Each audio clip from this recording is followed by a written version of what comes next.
आकाशवाणी पुणे. विजयालक्ष्मी साळवी सादर करीत आहे विशेष बातमीपत्र कोरोना महाराष्ट्र.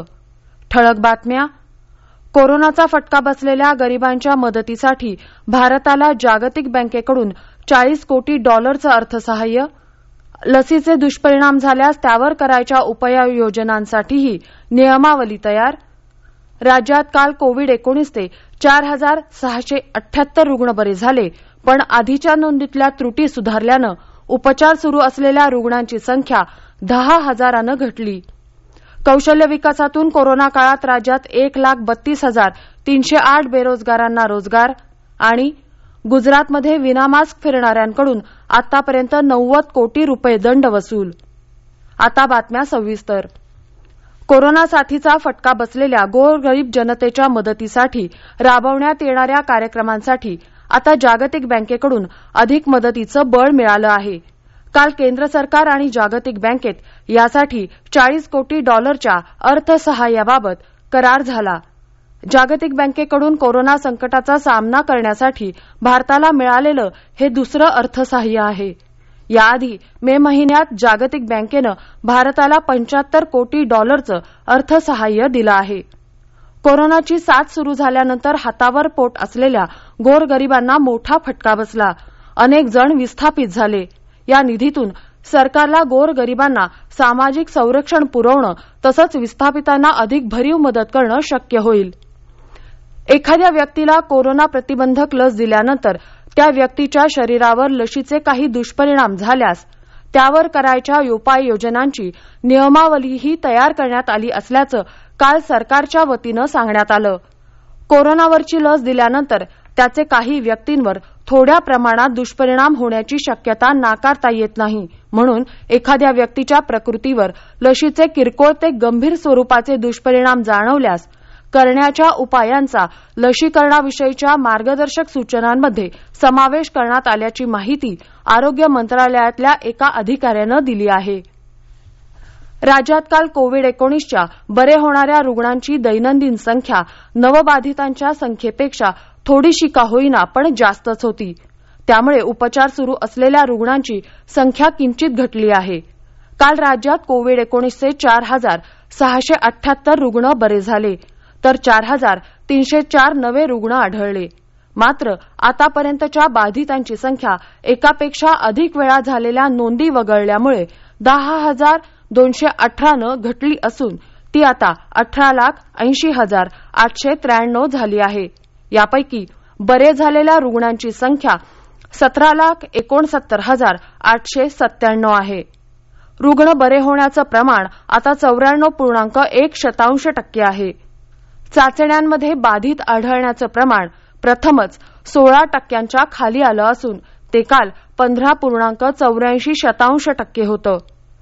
काल बरे झालेल्यांची संख्या 4,678 असली तरी आधीच्या नोंदीतल्या त्रुटी दुरुस्त करून घेतल्यानं उपचार सुरू असलेल्या रुग्णांची संख्याही जवळपास 10,000 घटली असून सध्या राज्यात 61,454 रुग्णांवर उपचार सुरू आहेत.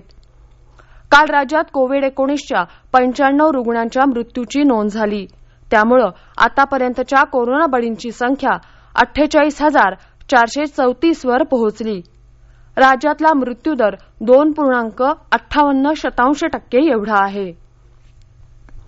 कोरोनाच्या संकटामुळे बेरोजगारीची समस्या निर्माण झाली आहे, पण कौशल्य विकास, रोजगार आणि उद्योजकता विभागानं लॉकडाऊनच्या काळात जिल्ह्यांमध्ये आयोजित केलेले ऑनलाईन रोजगार मेळावे तसंच महास्वयं वेब पोर्टलमार्फत राबवण्यात येत असलेल्या विविध उपक्रमांच्या आधारे लॉकडाऊनच्या काळात नोव्हेंबर अखेरपर्यंत एकूण 1,32,308 बेरोजगारांना रोजगार मिळाला आहे. कौशल्य विकास आणि रोजगार मंत्री नवाब मलिक यांनी काल मुंबईत ही माहिती दिली. फक्त नोव्हेंबर महिन्यात 16,380 बेरोजगारांना रोजगार मिळाला आहे. बेरोजगार उमेदवार आणि उद्योजक यांच्यामध्ये सांगड घालण्यासाठी कौशल्य विकास, रोजगार आणि उद्योजकता विभागानं rozgar.mahaswayam.gov.in हे वेब पोर्टल सुरू केलं आहे. या वेब पोर्टलवर बेरोजगार उमेदवार आपलं शिक्षण, कौशल्य, अनुभव आदी माहितींसह नोंदणी करतात. त्याचबरोबर कुशल उमेदवारांच्या शोधात असलेल्या कंपन्या, उद्योजक, कॉर्पोरेट्स हे सुद्धा या वेब पोर्टलवर नोंदणी करून त्यांना हवे असलेले कुशल उमेदवार शोधू शकतात. अशा प्रकारे बेरोजगार आणि उद्योजक यांच्यामध्ये समन्वय घडवून आणण्याचं काम या वेब पोर्टलमार्फत करण्यात येतं.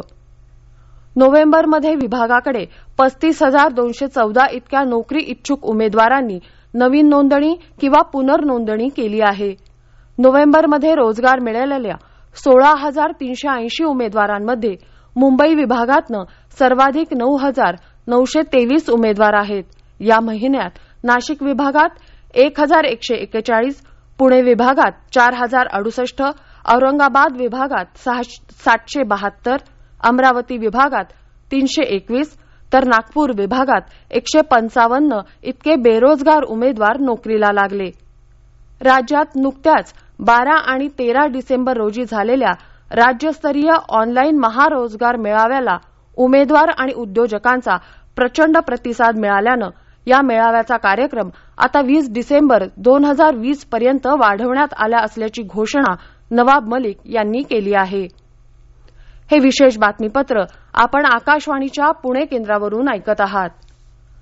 कोरोनाच्या पार्श्वभूमीवर विविध राज्यांमध्ये नागरिकांसाठी मास्क घालणं बंधनकारक करण्यात आलं आहे. तसंच नियम मोडणाऱ्यांकडूनही दंड वसूल केला जातो. गुजरातमध्ये विनामास्क फिरणाऱ्यांकडून राज्य सरकारनं आतापर्यंत 90 कोटी रुपये दंड वसूल केला आहे. सर्वोच्च न्यायालयालाही या रकमेनं थक्क केलं आहे. कोरोना रुग्ण आणि त्यांच्या मृतदेहांच्या हाताळणीसंदर्भात न्यायालयामध्ये सुनावणी सुरू असताना न्यायमूर्ती अशोक भूषण, आर. सुभाष रेड्डी आणि एम. आर. शाह यांनी सॉलिसिटर जनरल तुषार मेहतांना कोरोनाच्या नियमांची अंमलबजावणी कशी सुरू आहे याबाबत विचारणा केली.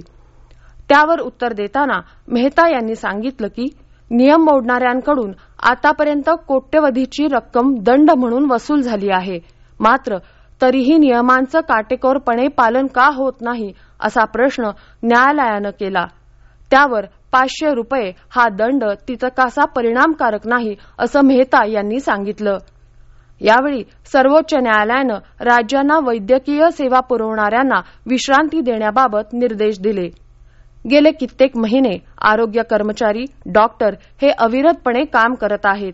विश्रांती न घेता सलग काम केल्यास शारीरिक आणि मानसिक त्रासाला सामोरं जावं लागतं. त्यामुळे या डॉक्टरांना आता थोड्या विश्रांतीची गरज आहे असं न्यायालयानं सांगितलं. कोविड-19चा प्रादुर्भाव लक्षात घेता मार्च 2021 पर्यंत उत्पन्नाचा दाखला संबंधित तहसील कार्यालयात दाखल करण्यातून सूट देण्याचा निर्णय सामाजिक न्याय आणि विशेष सहाय्य मंत्री धनंजय मुंडे यांनी घोषित केला आहे. एरवी सामाजिक न्याय आणि विशेष सहाय्य विभागांतर्गत विविध योजनांचा लाभ घेण्यासाठी लाभार्थींना दरवर्षी उत्पन्नाचा दाखला सादर करण्याची आवश्यकता असते. संजय गांधी निराधार, श्रावणबाळ सेवानिवृत्ती वेतन यांसारख्या अनेक योजना विशेष सहाय्य विभागांतर्गत राबवण्यात येतात. या प्रकारच्या योजनांचा लाभ घेण्यासाठी लाभार्थींना प्रत्येक वर्षी जून ते सप्टेंबर या कालावधीत आपल्या वार्षिक उत्पन्नाचा दाखला संबंधित तहसील कार्यालयात सादर करावा लागतो. या योजनांचा लाभ घेणाऱ्यांमध्ये एकटे राहणारे ज्येष्ठ नागरिक, आजारी व्यक्ती यांना कोविड-19चा धोका अधिक आहे. याचा विचार करून मुंडे यांच्या निर्देशानुसार विशेष सहाय्यक विभागानं योजनेतील लाभार्थ्यांना 2019-20 या आर्थिक वर्षात उत्पन्नाचा दाखला मार्च 2021 पर्यंत तहसील कार्यालयात सादर करण्यातून सूट देणारं परिपत्रक काढलं आहे. या निर्णयामुळे वयोवृद्ध व्यक्तींना कोरोनाचा धोका पत्करून उत्पन्नाच्या दाखल्यासाठी जावं लागणार नाही. शेवटी पुन्हा ठळक बातम्या. कोरोनाचा फटका बसलेल्या गरिबांच्या मदतीसाठी भारताला जागतिक बँकेकडून $40 कोटी अर्थसहाय्य. लसीचे दुष्परिणाम झाल्यास त्यावर करायच्या उपाययोजनांसाठीही नियमावली तयार. राज्यात काल कोविड-19चे 4,678 रुग्ण बरे झाले, पण आधीच्या नोंदीतल्या त्रुटी सुधारल्यानं उपचार सुरू असलेल्या रुग्णांची संख्या 10,000 घटली. कौशल्य विकासातून कोरोना काळात राज्यात 1,32,308 बेरोजगारांना रोजगार आणि गुजरातमध्ये विनामास्क फिरणाऱ्यांकडून आतापर्यंत 90 कोटी रुपये दंड वसूल. आकाशवाणी पुणे केंद्रावरचं कोरोना महाराष्ट्र हे विशेष बातमीपत्र संपलं. पण कोरोनाविरुद्धचा लढा संपलेला नाही. म्हणूनच मास्क वापरा, स्वच्छता पाळा, अंतर राखा आणि विश्वासार्ह बातम्यांसाठी ऐकत रहा आकाशवाणी. नमस्कार.